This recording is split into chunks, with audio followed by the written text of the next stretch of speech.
Hey nature photographers, I want to help you learn how to assess your wildlife and bird images for sharpness.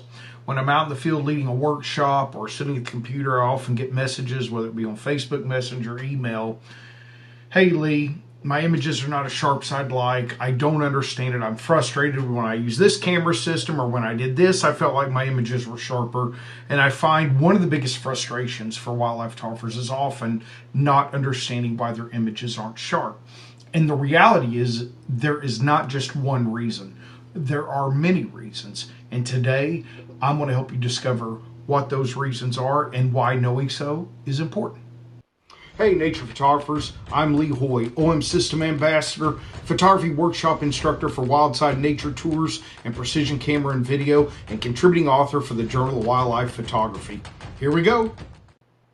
Well, let's jump right into learning how to assess our images for sharpness and why that is so important. See, an image may be blurry or something may be not sharp, and we just say, well, my image isn't sharp. And so often we don't take time to truly assess the image and discover what is going on. And this is why that is so important. This is the key takeaway from today's video. And that is, once you determine why an image is lacking sharpness, then it will help you understand the solution to the problem. Let me say that again. Determining why an image is lacking sharpness will then help you to understand the solution to the problem. See, one size does not fit all when it comes to understanding why our images aren't sharp. There can be many reasons, and I'm going to walk you through some of those. One of the first that I often see is due to excessive cropping. You know, I know a lot of you photographers shoot full frame and you love to go on and on about how many megapixels you have. What's so ironic is that someone who shoots micro four thirds, myself as an OM System Ambassador, I start out with around 24 megapixels. So many of you start out with 48, 54, and you're all excited because you can crop way down and get back down to the same number of pixels I started with. And my lenses often have a longer focal range, so we're kind of in the same area. See, the reality is when you crop your images excessively, you're expanding those pixels, what they're covering, and it's inevitably going to lead to some reduction in sharpness. I don't care how great your camera system is. I don't care how much you like to talk about it, brag about it. The fact is, excessive cropping does and can lead to image degradation.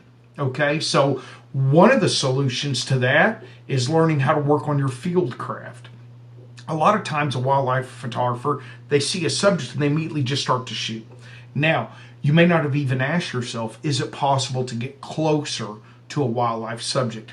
And when we think about that, field craft is about your ability to get closer to a subject both safely for yourself and your subject and ethically.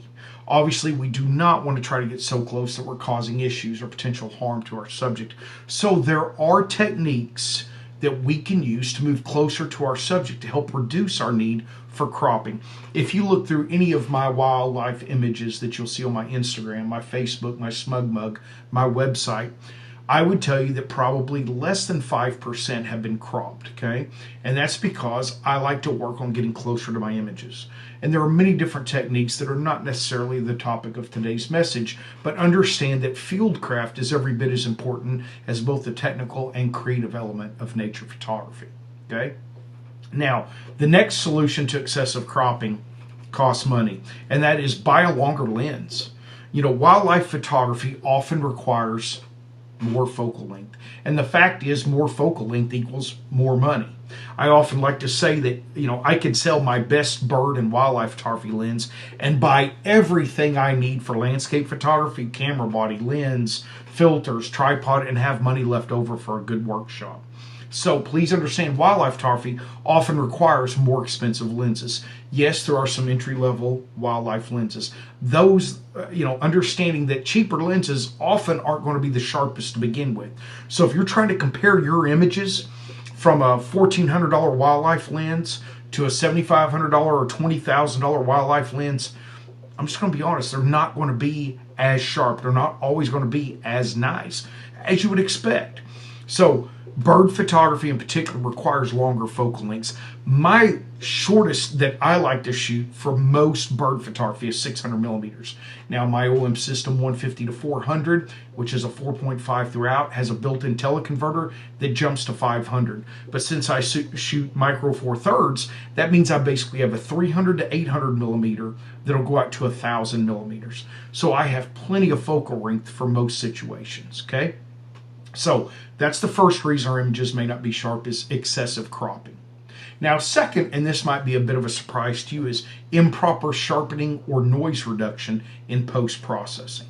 So often I see images online where people have inappropriately applied sharpening and noise reduction to their images. And a lot of this is just a lack of knowledge, ignorance. We're all ignorant in many areas. I thankfully am quite ignorant about NASCAR and ballet. Don't have an interest in either one, so I'm ignorant on how those two things operate and work.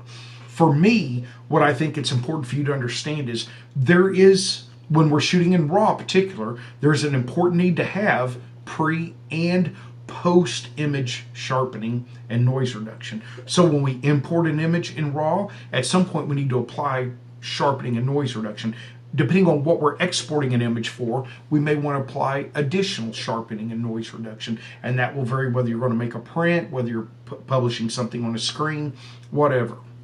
So it is important that we understand what sharpening is and what noise reduction is, because when we inappropriately apply that, it can cause an issue with image sharpness. Okay, and that, again, covering that in depth would be an entirely different video. So the third reason that we might find that our images aren't sharp is improper autofocus settings. And one of the ways that this comes into play is simply not understanding how our camera system works. Okay. One of the things I've seen, I've had a client out in the field with me for a full day at Bosque del Apache and just getting frustrated saying none of my images are sharp. And what I discovered is she had asked another photographer, a workshop leader, to set her camera up for back button focus. And the leader turned on back button focus but did not turn off focus on the shutter button.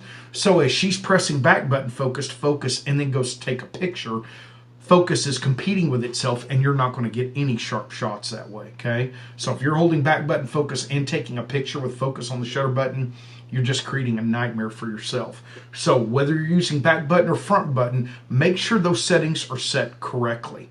Another client asked a photography workshop leader to set back button focus, and they turned off front button focus. Some animal began to happen in the field that they wanted to photograph, gave her camera back, and never turned back button focus on.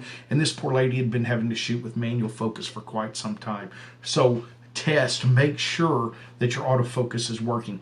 When you get your camera out, if you've been carrying it hiking, if you're getting it out of your bag, always check the switch on the side of the lens to see if you've messed with autofocus to manual focus switch or the autofocus limiter switch. That can also cause your images to not be sharp. Another thing I see happen on occasion with particularly beginning and some intermediate photographers is they have accidentally or unknowingly set single autofocus for moving subjects. You know, the beauty of back button focus is I get single autofocus and continuous autofocus on one button. But if you set up single autofocus for wildlife and that subject is moving, it's simply not going to track it and your images won't be sharp. Another thing that a lot of people aren't aware of is that some drive modes will lock autofocus as soon as you take the first picture. We generally find this on super fast drive modes because the camera has to make a decision between frames per second and using autofocus. So on my own OM1 camera body, I have some extremely fast drive modes that will change autofocus between images and some that lock it. So I can do 50 frames per second with continuous autofocus, 120 with focus locked at the first image.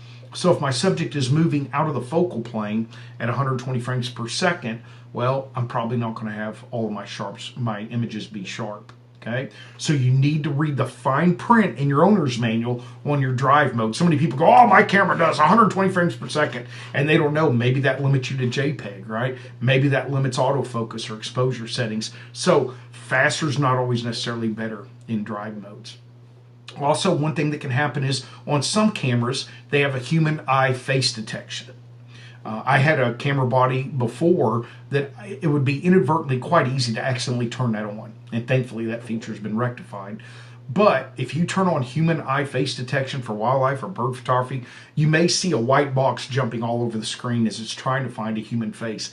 That is not a substitute for bird or mammal subject detection, AI detection, tracking. That will not work for you very well. So make sure you do not have human eye face detection turned on. All right, let's talk about the fourth reason why our images may not be sharp. And now we're going to get into some specific images. Missed focus. The way to assess this is when some aspect of your image is sharp, but not the subject or the key element of the image. For example, the image is not necessarily blurry, but the key element is not sharp, okay?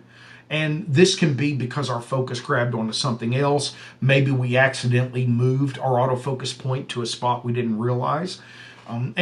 Sometimes grass, reeds, trees, other things get in the way, or even another animal or bird subject can fly in. I mean, we've all had photobombing happen at times. I have some great images where a bee flew in front of a hummingbird, and sure enough, when that happened, I noticed that the bee became sharp and the hummingbird was out of focus, and it actually produced a rather beautiful image. That was just pure luck when that happened. So sometimes though we get photobombed and it pulls focus and we miss focus on the subject that we intended for that to be. So, that just happens sometimes. There's nothing that you did wrong. There's nothing the camera did wrong. Sometimes as we're tracking a flying bird, other objects come into play and our focus may grab onto that. But one thing you can do is truly learning how either AI subject detection or bird tracking, mammal tracking, whatever your camera system calls it, understanding how that works. That is not magic all the time. There are situations where that isn't the best setting. If you're trying to photograph a group of birds, I know the default on the OM system is to focus on the closest subject. Well, sometimes we might want to focus on the second or third or whatever subject in, and we're not going to be able to use subject detection because it might default to that, okay, to the closest bird. So there are limitations with some of the more advanced autofocus features. Believe me, I love mine and I use them the majority of the time, but I also understand what situations may present some problems, okay? And then, within our autofocus menus, like I know in my OM1, I have 5 or 6 pages of autofocus settings. Do you understand what some of those autofocus settings do?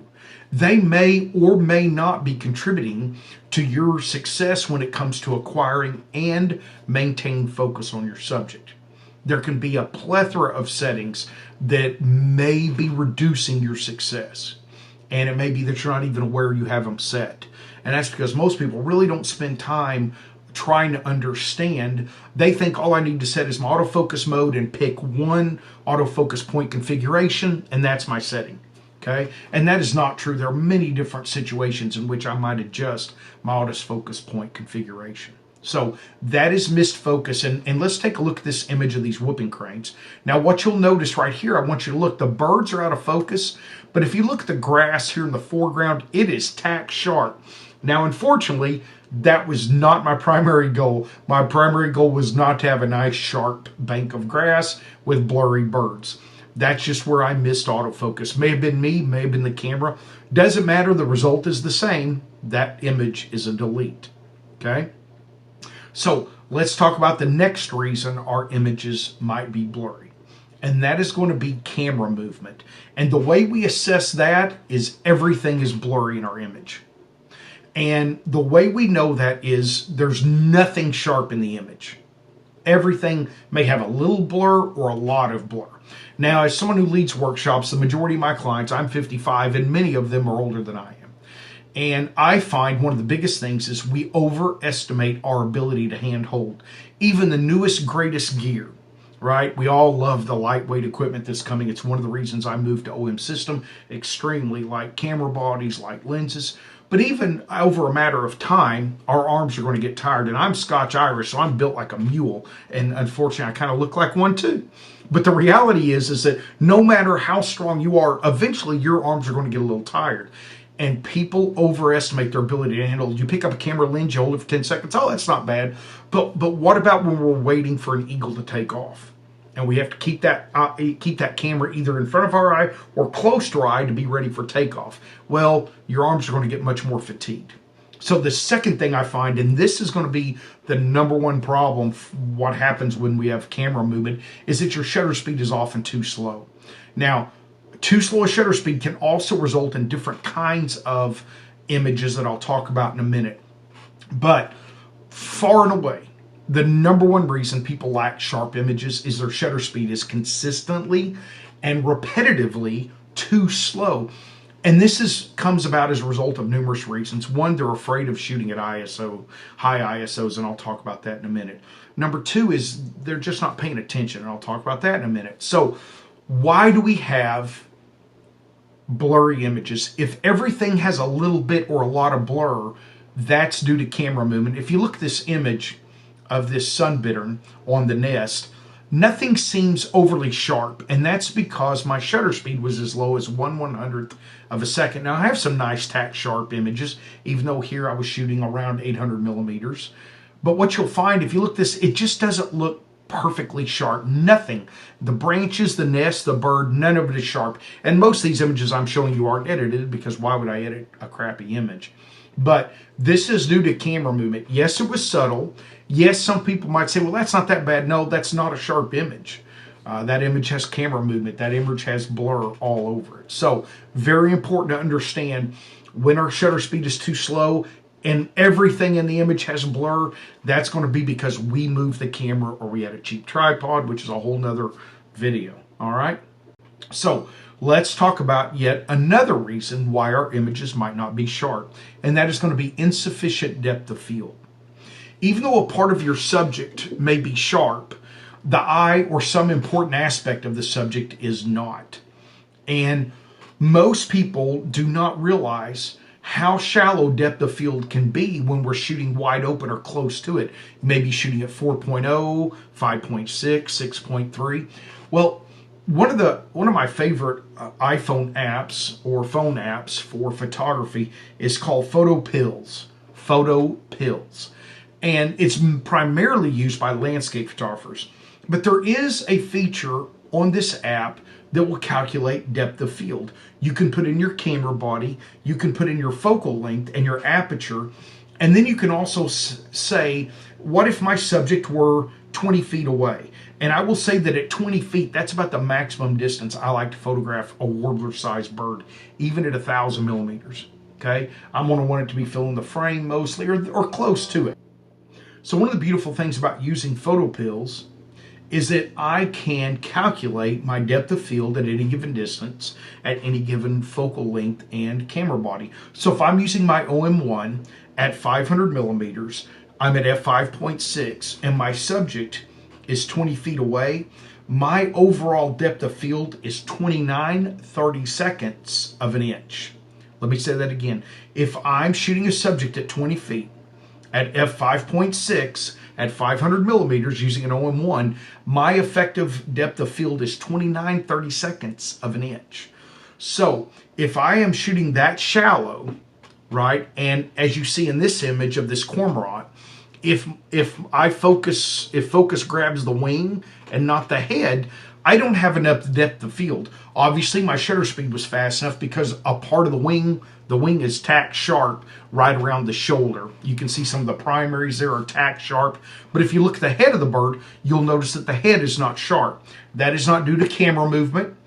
My shutter speed was not too slow. My depth of field was insufficient for how close this bird is. That image is not cropped. So that's where my depth of field was not deep enough. If I'd been at 7.1, maybe the head would have been sharp enough, but even at that proximity, by having focus grab onto the wing, probably would not have been sharp. So there are times where a greater depth of field, if I know I'm going to be photographing pelicans, right, and they're going to be flying close, I'm probably going to want a greater depth of field than if I'm photographing small plovers. All right. One of the things you can do to help kind of pay attention to that is just keep in mind what you're photographing and be thinking about your depth of field and how important it is. You can't just set one depth of field and leave it all the time and that be good enough unless you tend to be shooting birds at a certain distance. So remember, as we get closer to our subject, our effective depth of field decreases. So Another reason that you can have insufficient depth of field is so often people just set their settings on one thing and they never pay attention to any of them again. You know, they just want to set something and photograph. They don't really want to worry about their technical settings. And the reality is that's just not the way that great nature photographers work. All right.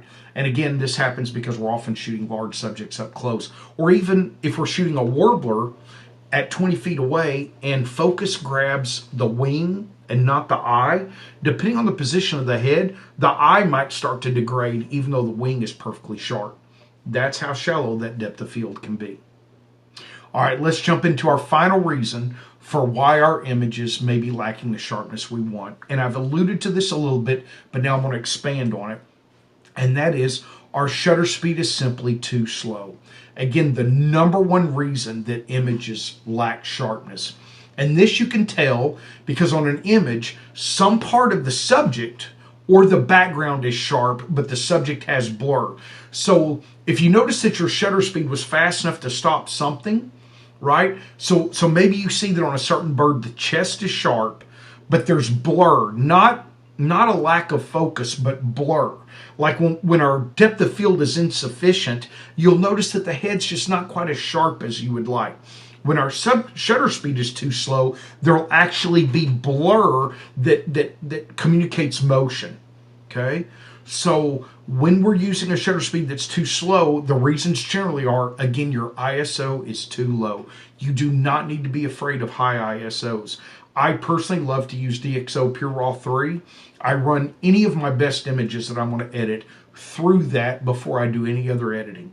And that takes care of sharpening and noise reduction. I am quite comfortable shooting my OM1 at ISO 25,600. No problem. Plenty of images that'll go on the cover of magazines if I wanted to at that ISO. Okay. Again, our shutter speed too slow. We overestimate our ability to hand hold. Right.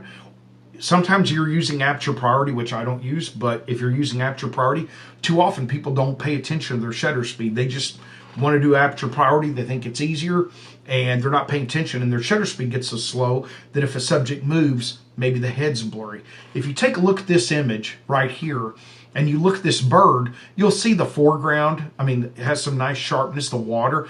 I was shooting a slower shutter speed intentionally to try to get a little movement in the waves behind it and smoothness in the water in which it was standing. And if you look, you'll notice that the bird's body has some sharpness, but the head has motion blur. Because my shutter speed here was about 1/60th or 1/100th of a second, and when the bird moved its head, the shutter speed simply wasn't fast enough to freeze that motion. So even though the legs and the body of the bird are sharp, the head has motion blur, and that is telling us our shutter speed is too slow. Again, I was intentionally using a shutter speed that was low here for other creative reasons, but this gives a great illustration of one of the things that can happen when our shutter speed is too low. So as you can see, as you understand all the different reasons for why your image may be lacking sharpness, the solution is not always the same. So we need to learn these different elements, how to assess our images. If you're seeing a pattern of your images lacking sharpness, well, try to find out what that pattern is. Is it different for different images? The first thing to check is, what was my shutter speed? For older photographers, when you're shooting at 500 millimeters or higher, we know that the standard rule for hand holding is 1 over our focal length. Now that needs to take into account any teleextenders, any crop factors that are being applied. But the fact of the matter is, even at that rule, many of you just simply aren't strong enough to hand hold an image long enough. I see people trying to hand hold some of these giant older DSLRs and very long lenses. That's just not going to cut it for many of you. So don't be afraid of higher ISOs and faster shutter speeds. I jokingly say, would you prefer a higher ISO sharp image over a lower ISO blurry image? Wouldn't we all prefer the first? And with advances in AI software like DxO Pure Raw 3, there's nothing to fear with higher ISOs. I hope this video is going to help you learn how to assess your images, learn how to take corrective actions, and which corrective actions to take. I hope you'll join me out in the field in one of my workshops. Have a great day and good shooting.